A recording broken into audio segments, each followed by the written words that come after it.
The Longboarder.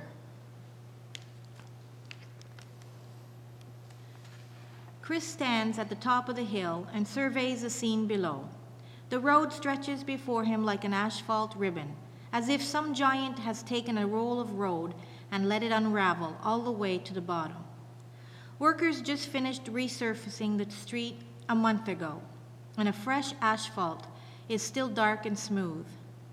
Houses are lined up at intervals on both sides, surrounded by trees and well-spaced lawns in various stages of maintenance. In the distance at the bottom of the street, a road runs perpendicular to the one Chris is standing on, and follows the valley floor in both directions. The mid-morning sun beats down steadily. It is the first week of June, and already the summer promises to be a hot one. In another couple of hours, the sun will be high in the sky. At that point, the asphalt will become hot to the touch, and the road surface will become softer and potentially more dangerous. By late afternoon, the sun will lose its intensity, and the road surface will cool once again. Chris thinks he might be able to do 2 runs before having to quit because of the heat. June also means that school will soon be out, and that means there could be more kids playing close to the road for the next couple of months. Most hazards you can control, but kids aren't one of them. Chris shifts the object he is holding in the crook of his arm. He is proud of his most recent purchase, a new downhill longboard, slightly more than 1 meter in length, with a rounded kicktail in the back and a front end that tapers to a fine point. He bought it online from a specialty store, and it arrived fully assembled the day before yesterday, shipped by courier direct to his home. It has widely spaced torsion trucks for greater speed and maneuverability, and a large 90mm wheels for riding over obstacles like small rocks, sticks, and cracks in the road surface. The deck is painted a bright red, and there are white lightning bolts running halfway down the length of the board. At the tip, there is a stylized image depicting a boarder leaning into a turn at an impossible angle. This new board is built for speed, and on this hill, a person could be going as fast as 80 kilometers per hour by the time he reaches the bottom. Chris spins the wheels to check for smooth rotation and then puts the longboard down on the road. He adjusts his knee pads and elbow pads and fastens his helmet securely. Lastly, he puts on his gloves. They have plastic pucks fastened to the palms, so a longboarder can use his hands to help steer the board without scraping them raw on the pavement.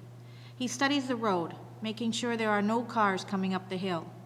There are a couple of places in the road that are blind spots because there are humps in the hill, and from his vantage point, he can't see what lies on the other side. A smart boarder always waits before pushing off because there might be something coming up the hill that you don't see right away. Satisfied that there is no immediate danger, Chris steps onto the board and flexes his knees to test for balance. The new board feels good. He keeps his left foot in place close to the front end of the board, and with his right foot, he takes 2 powerful strides and pushes off over the lip of the hill. Gravity takes over then, and Chris feels a familiar surge of excitement as his speed rapidly picks up. The road is a long, straight run to the bottom, almost 1 kilometer long. The first part is a steep pitch that runs half the length of a football field, down to an intersection. By the time you reach the intersection, you are already traveling at a speed that makes stopping difficult. During the summer, maintenance workers put in a stop sign at the intersection to slow down cars coming from the top of the hill. In winter, the stop sign is removed to allow drivers starting from the bottom to build up speed so they can reach their homes at the top. Boarders routinely ignore the stop sign, which usually poses no risk because drivers turning onto the street have their own stop sign, and they can easily see anything coming down the hill toward them. Once his speed has sufficiently increased, Chris carves 3 long, lazy slalom turns on his way down toward the stop sign. By leaning to the right or the left, he is able to make an S pattern from the one side of the road to the other, and this helps to control his speed. The secret is in the balance. You keep your upper body quiet and use your arms for balance, while your legs do all the work. You maintain contact with the board, but you ride it lightly, steering with your back foot and using your knees to carve turns. You keep your knees flexed and use them like shock absorbers to soak up the vibration. You develop a feel for the road surface, and you get into the habit of looking far enough ahead to spot obstacles and decide whether you can ride over them or whether you should steer smoothly around them.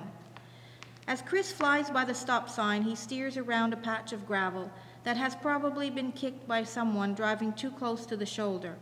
For one heart-stopping moment, he feels the board begin to drift out from under his feet. Certain he is going to crash, he braces himself. Somehow the motion of preparing to crash helps him avoid it.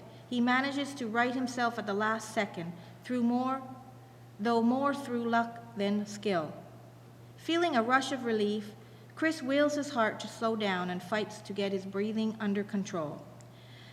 Breathing is an essential part of the techniques as the more physical movements, and it helps the rider to maintain proper control of the longboard. Control is paramount. Lean too far to the side as you carve your turn or enter a turn too fast and your wheels can lose traction and begin to drift. Most of the time, that loss of traction means game over for the boarder. Chris once watched a video that showed some kids on a side street in Montreal longboarding in the rain. One of the kids lost control on the slick road surface and his board slipped out from under him. He hit the road hard and started rolling sideways, down the hill too fast to stop until he hit a parked car and wound up halfway under it. His face badly bloodied and his arm badly broken. Of course, Chris always wears a helmet and pads for protection. He is usually pretty careful and he isn't dumb enough to board in the rain. On the other hand, there is always a temptation to push the envelope and to risk playing a little closer to the edge. Past the intersection, the road levels out for about 50 meters before dipping once again into another steep pitch. This allows skilled boarders the chance to stop their run if they feel themselves beginning to lose control of their board. The principal danger here is that you are heading into a blind spot. The town has posted a sign for motorists at this point. The sign reads, "Slow down, save our children." For a second, Chris thinks about stopping. He is still shaking from the rush of adrenaline, but he is quickly regaining control, and by the time he is able to consciously decide on a course of action, the time needed to execute it has already passed anyway. He is approaching the brink of the second pitch faster than he anticipated, and there is no longer room for him to stop safely. In the last seconds before going into the second pitch, Chris rises cautiously and balances upright on his board. He stretches his arms out as wide as possible, trying to catch the wind. Longboarders call this air braking.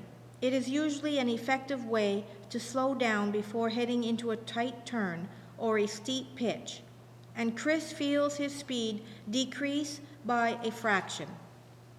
He keeps his board going straight and steers to the right-hand side of the road in case any cars are coming up the hill.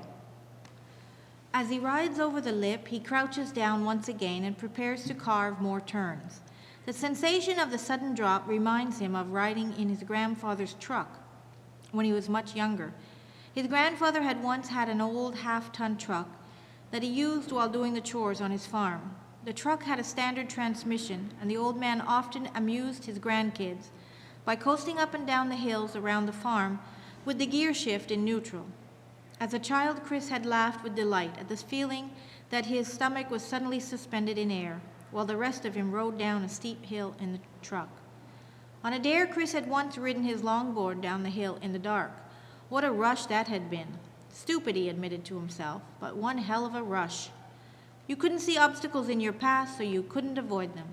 You could try wearing a headlamp, but the headlamp normally didn't cast enough of a beam ahead of you to be any real use, except to be seen by motorists coming up the hill.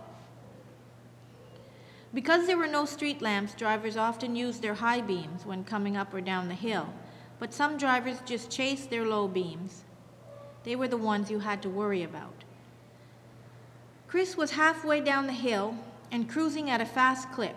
He had seen the car coming up the hill on his left side. The driver hadn't turned on his high beam, so he didn't see Chris. Suddenly, without signaling, the driver slowed down and crossed over to the right side to enter a driveway, directly in front of Chris. Chris reacted instantly, which probably saved him from serious injury.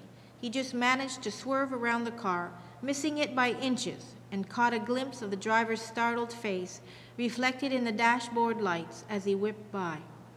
He made it safely to the bottom of the hill where he vowed never to ride at night again. As much as Chris loves the thrill and the danger, he is not suicidal. His parents can't understand why he takes such risks. Chris had been watching online videos of longboarding competitions one day when his father had entered the room behind him. His father had stood quietly and had watched as some of the more spectacular wipeouts were shown. After a few minutes, he had snorted scornfully. A wet road, a wheel that comes off, a rock you don't see. They'll be scraping your body parts off the road with a shovel. Beyond that, however, Chris's father doesn't have much to say. Chris is 18, getting top marks at school, working weekends at a local restaurant to support his longboarding habit, and is, in all ways but one, the best you could hope for in a son. When his mother gets going, she can be much worse than his dad. She isn't deterred either by his age or his good grades. You are throwing your life away, she often says. You could spend the rest of your life in a wheelchair, or you could die. One bad fall and your life will change forever. When she really gets going, she trots out her favorite rant. What will happen if a small child wanders out onto the road and you don't see him until too late? Sure, there's a risk, Chris thinks. That's what gives you the rush. Living on the edge and cheating death. Looking the Grim Reaper square in the eye and flipping it the bird. All that adrenaline gives you an incredible high and makes you feel unbelievably powerful. It's like having all the filters ripped away from in front of your eyes all at once. What's left is as real as it gets. And there are times, not always, but sometimes when you enter the zone.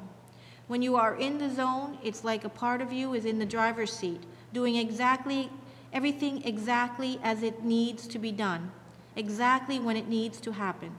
The other part of you just, floats. You know you are going extremely fast, and one small misstep could kill you, but you don't care. You just know everything is perfect. Besides, if you know what you are doing and you don't do stupid things like riding in the rain or in the dark, there isn't all that much you can't control. At the bottom of a shorter pitch, the road levels out again and then falls away into a gentler slope that runs all the way to the bottom of the hill. At the top of the slope, there is another blind spot, not as pronounced as the first one higher up the hill, but just as risky. Exhilarated, crouching low, beginning to feel that special floating sensation, Chris races toward the final blind spot. About 3/4 of the way down the hill, 3-year-old Ollie has discovered a treasure lying in the grass at the edge of the driveway, in front of his house. The last time Ollie saw it, his older brother Mark had been holding it tightly in his grasp, as though he worried the contents might escape. It had been earlier that morning when Mama had been rushing to get everyone out the door so she could drive Mark to school. Somehow, in the scramble to get into the car, Mark has forgotten his bag, and now here it is, lying in the grass, half open and inviting. Ollie knows what's inside the bag. He has seen his brother take the marbles out and line them up like multicolored soldiers. Sometimes Mark plays a game with his friends who have their own marbles. They roll them down along the driveway, trying to hit each other's marbles with their own and knock them out of a rough circle they have drawn with chalk. Usually they place a board at the end of the driveway to catch the marbles before they roll out into the street. Ollie's dad picked up the board this morning and put it behind the garage. Ollie opens the bag and looks inside. The marbles wink back at him, small glass balls with swirls of color trapped inside them. Some bright red, some green, some blue, and some with colors whose names Ollie doesn't know yet. There are some larger ones too. These have more colors inside, sometimes 3 or 4 colors inside one glass orb.